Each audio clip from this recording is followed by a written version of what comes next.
Hello friends, my name's Dina, and today you're going to listen to my story. I had the same mother-in-law problem that a lot of people here seem to have. Honestly, I was surprised to so many entitled mother-in-laws roaming around. It is pretty scary. My mother-in-law, Vivian, is also an entitled and delusional woman. I realized that as soon as I married my husband, Carter. Vivian wasn't dependent on us, but did have a tendency to assume ownership of everything around her. She even calls our stuff hers if she lays her hand on it. This behavior stemmed from the fact that she was a super greedy woman and liked to have a luxurious life.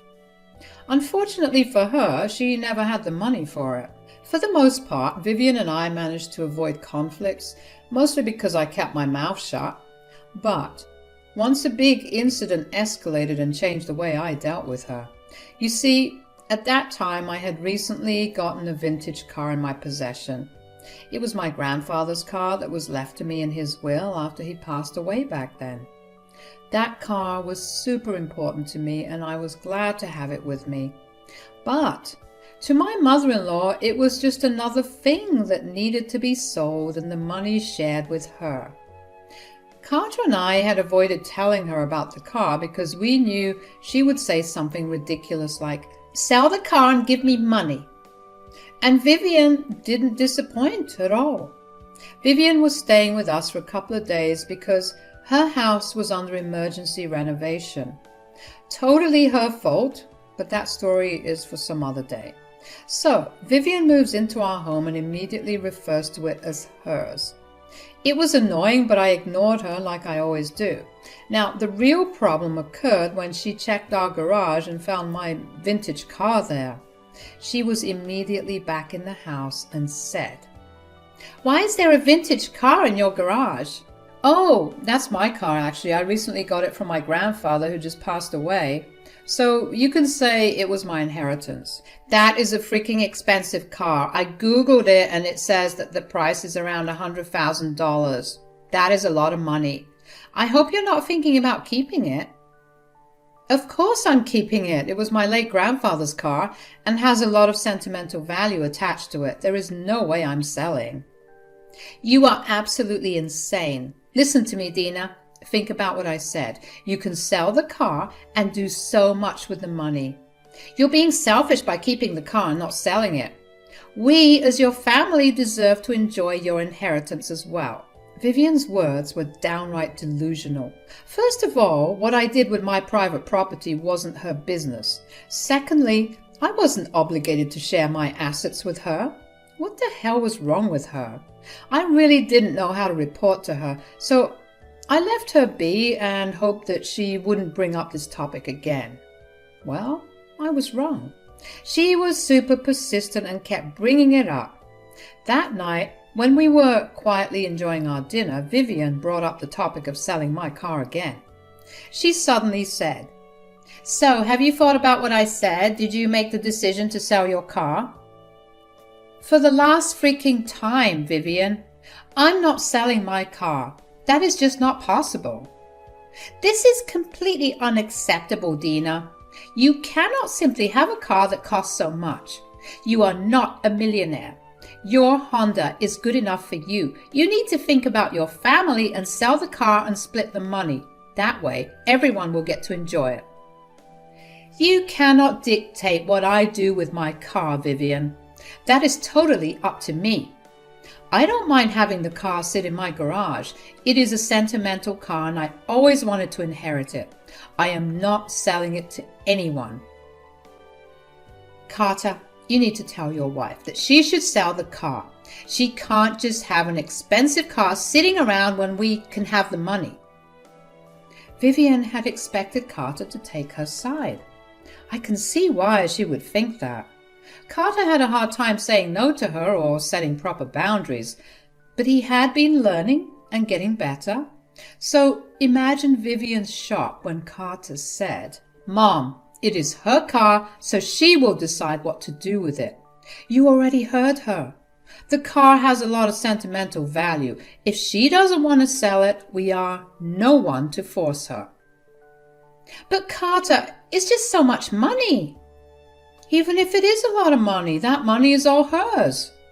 We don't get to decide what she wants to do with it. Let her be, Mom. You are being too invasive. You shouldn't comment on things that we privately own. Vivian looked pretty deflated by her son's words. Like I said, she has expected him to listen to her and take her side. When he didn't do that, she knew that all hope was gone. She didn't stop trying, though. She always made small comments about the car and how it would be so nice to have $100,000 in cash. It was getting downright annoying, but I was ignoring it. Apparently, I should have done better because she managed to steal and sell my car from right under my nose. One morning, when I was about to leave for work, I saw that my vintage car was missing.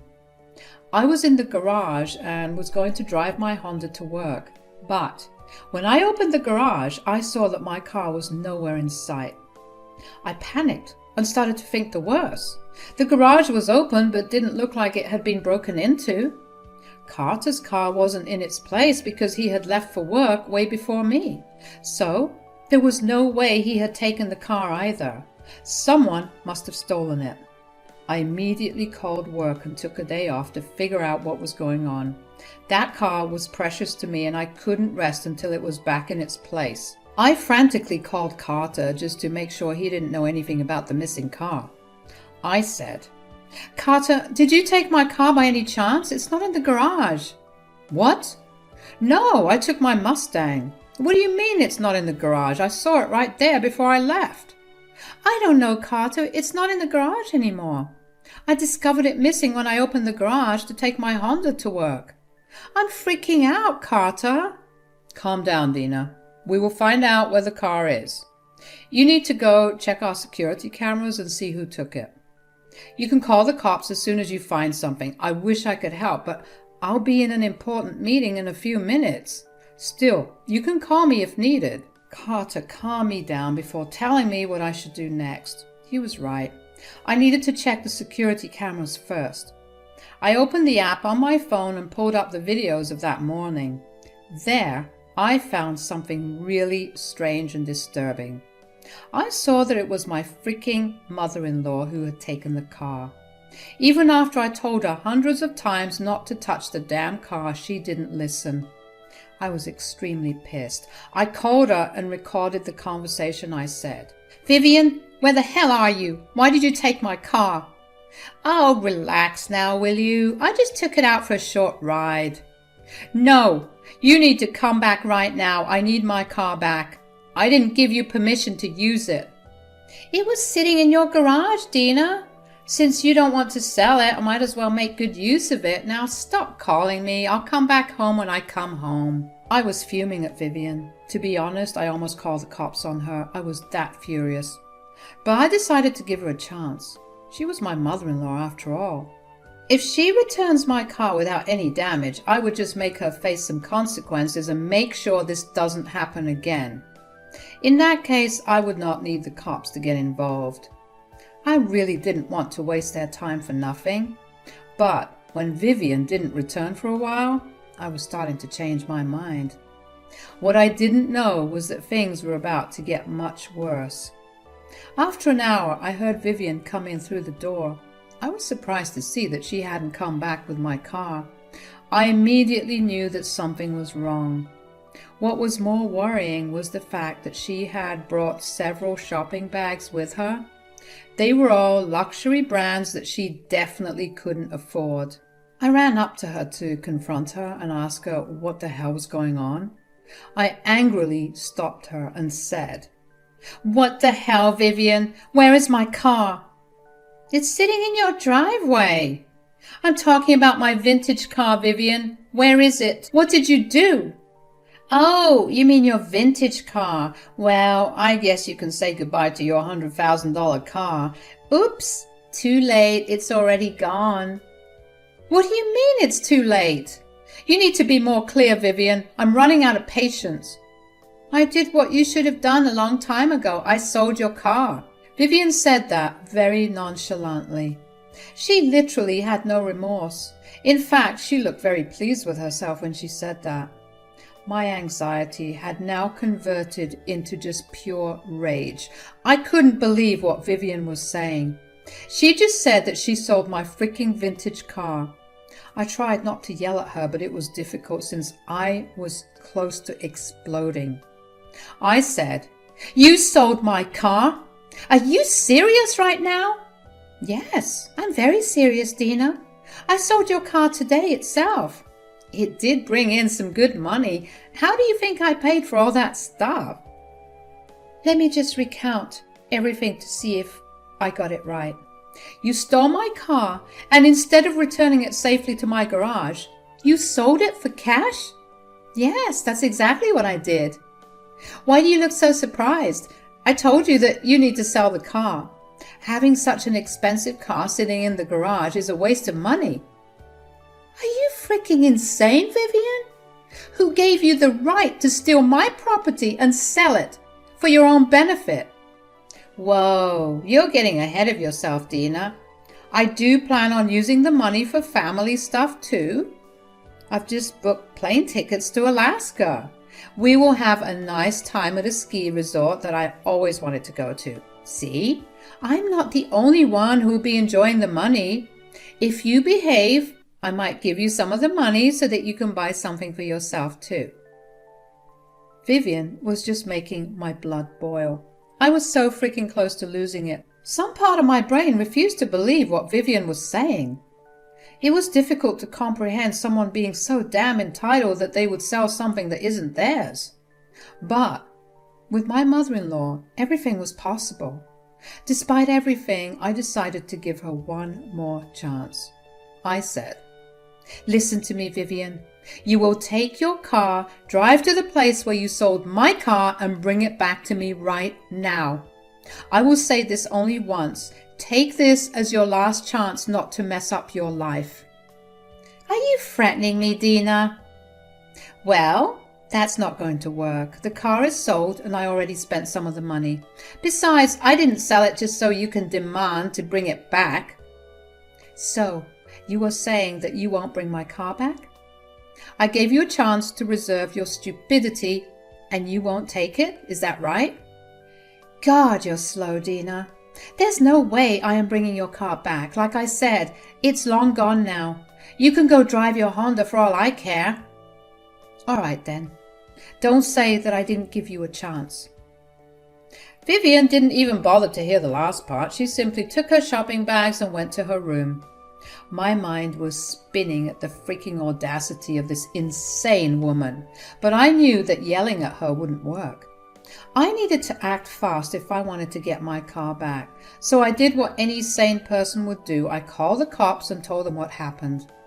The cops were at my house in 15 minutes. By that time, I went and fetched the papers that said that the car belonged to me. I welcomed the cops inside and showed them all the proof. I also showed them the security footage of my mother-in-law driving away with my car and not returning it. They saw it all and decided to call Vivian. She came downstairs looking annoyed but froze when she saw the cops waiting. She then sweetly said, "Good afternoon, officers. What brings you to my home? Is my daughter-in-law in some sort of trouble?" "Ma'am, your daughter-in-law is pressing charges against you for stealing and selling her car illegally." "Oh no, there must be some mistake, officers. As you can see, her car is sitting right in the garage. She's just being mean by calling you here." "Ma'am, this is not about the Honda you're pointing at. We're talking about the vintage car that you sold today." "There is no vintage car in my house, officers. This might be some sort of misunderstanding. We are not that rich to own a vintage car." "Ma'am, we literally have paperwork and video evidence of everything. Plus, there is insurance involved. There is no use lying to us." When the officers made it clear that her lies wouldn't work that way, Vivian changed tactics. She came up with a different sort of lie. Honestly, it was quite amusing to see her invent some crazy stories to cover up her crime. She looked a little embarrassed and said, "Oh, that one, officers. I might have gotten confused. Yes, she used to own a car like that. but she asked me to sell it, so that's what I did today. Why the hell are you lying to the officers, Vivian? I never gave you permission to even drive the car, let alone steal it. Dina, what the hell? You can't just change your mind like that. Are you doing this to trap me? That is so wicked. Officers, you must understand that Dina is trying to trap me. I swear, she gave me permission to sell it. Oh, really, Vivian? So how do you explain your phone call where I clearly said that you need to bring my car home and I don't want you driving or touching it? What phone call, Dina? You're just talking nonsense. I simply pulled out my phone and played the call recording where I was telling Vivian to come home and leave my car alone. It also had proof that I didn't give her permission to use the car and I wanted the car home, not sold off to some illegal business. The officers listened to the voice recording and were very annoyed. They gave Vivian the most "don't mess with us" look and said, "Are you going to come up with more lies or is that it?" Well, I can explain, just hear me out. You don't need to do that anymore, ma'am. You can talk at the police station. Now, you are under arrest for the theft of your daughter-in-law's car. Now, Vivian looks really afraid. She was gulping hard and started to have tears in her eyes. She tried to come up with more lies, but the officers cuffed her without listening. She should have shut up, but her anxiety didn't let her. Instead, she decided to ask me for help. Yes, she literally changed her demeanor within a few minutes. She went from being confident to a scared animal begging for help. She turned to me and said, "Dina, you can't let this happen. You can't make your own mother-in-law get arrested. Think of what people will say." I don't care what people will say, Vivian. You committed a crime and need to be arrested. And I will do anything to get my car back. It's just a car, Dina. There's no reason to get me arrested for that. We can talk and work this out. Trust me, you don't want your mother-in-law getting arrested. We're family. You sure didn't care about my family when you sold my car. You literally sold a piece of my family's history. You don't get to play the family card now. Vivian was already in tears and kept begging me to let it go. She was delusional, and she thought that I was going to let her get away with her horrendous behavior. She tried pleading with me up until she was taken to the cop car. But before she got in, she shouted at me, "This is not the end, Dina. I will get my son involved. He will put you back in your place." Well, good luck with that, Vivian. I'm sure your son will do what is right. You worry about getting out of jail. I said goodbye to my car, but you will say hello to a lawsuit. You will get nothing. My son will protect me. He will come to rescue me and kick you out of the house. Well, her son did go to the police station, but not to rescue her. When Carter called me and asked what was going on, I told him to meet me at the police station. I needed to go physically file a case, so it would be better for me to meet him there. Plus, I wanted to see Vivian's face when Carter made his assessment of the situation. Carter and I met and went straight to Vivian. She saw him and started to cry. She said, "Carter, look what your wife has done. She hates me so much that she put me in jail. I cannot be here. Carter, you need to do something." "Dina, what's going on? Why did you put Mom in jail?" "Hey, Vivian, want to explain to your son what you did with my car?" Vivian was now suddenly very quiet. She was thinking of an explanation that would make her look less bad. Unfortunately for her, she couldn't come up with anything. She remained quiet, with her head down. Carter said, "Mom, say something. Why are you quiet?" "What will she say, Carter? She stole and sold my car to someone. Then she came home with shopping bags and informed me that she has booked us a vacation in freaking Alaska." "Wait, what? Mom, what the hell did you do?" "Oh, there is more, Carter. The cops got a name out of her. They contacted the man and he said that the car had been damaged a little after delivery. So this will be a big lawsuit. I can already see $1 million. "Oh my God, Mom, what have you done?" I told you to stay the hell away from Dina's car. Why can't you just listen for once?" Carter never talked to his mother in this tone. Vivian was surprised and did not at all like this. She was now crying and trying to make him feel bad for her. But I knew that Carter wouldn't save her this time. He knew where to draw the line. Vivian still tried and said, "Son, you need to get me out of here. I can't be in this place. You have to convince Dina to drop the case. I cannot afford the lawsuit. You know that." "Why the hell would I do that, Mom? You are the one who committed a crime by doing something so utterly stupid." "Carter, if you don't help me, my life will be ruined. I'll be broke and still need to serve in jail." "You should have thought about that before committing a crime. I will support Dina in what she is doing. This time you have taken things too far. I cannot forgive this, Mom. You are on your own." Vivian kept begging us to help and change her mind.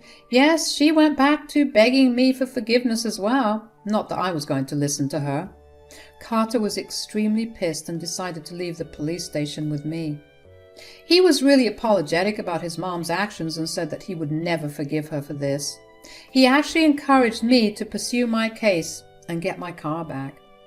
I did eventually get my car back. It took a while. The car was in a small accident with the buyer and it got badly dented. With vintage cars, repair costs can skyrocket. All these, along with lawyer fees and all, Vivian did end up paying $1 million for the lawsuit. She was forced to sell her own childhood home and take on debts as well.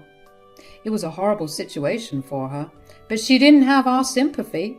Carter made it clear to her that we didn't want her around anymore.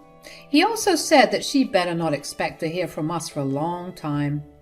That got her crying and throwing a tantrum again. Word of her arrest and the lawsuit spread like wildfire. Her friends dropped her because they didn't want to associate with criminals. Her family was also extremely pissed with her because who the hell sells stuff that they stole from others? I was truly glad to see that the rest of the family had sane people. Anyway, we're still in no contact with Vivian and the lawsuit has been settled. I got back my car and had a very experienced mechanic work on it. It was all paid for by my dear mother-in-law, of course. The mechanic was so good that you wouldn't even know that it was damaged.